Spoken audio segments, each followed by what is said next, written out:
சவுக்கு சங்கர் இந்த சம்பவம் தாண்டி ஆம்ஸ்ட்ராங் அவர்களோட படுகொலை அதுக்கு செல்வ பெருந்தகை அவர்கள் காரணம் அப்படிங்கிற மாதிரி சொல்லியிருந்தாங்க.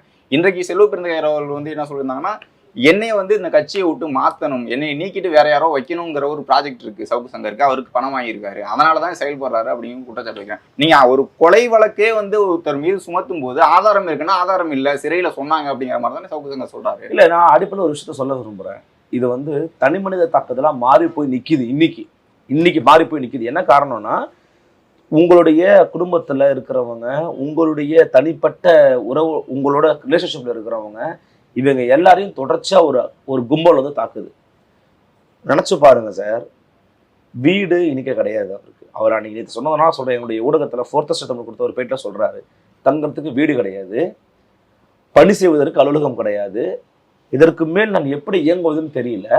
என் தாயாரையோ என்னுடைய அன்பின் பிரியமா இருக்கக்கூடிய கூட இருக்கிறவங்களுக்கோ அவங்களுடைய உயிரையெல்லாம் நான் மாய்த்து விட்டு இந்த ஊடகம் நடத்த வேண்டிய அவசியம் கிடையாது, நான் இந்த விட்டு போறேன்னு சொல்றாருல்ல. இது ஒரு மிக மோசமான சமூகத்துக்கான ஒரு அறிகுறி சார்.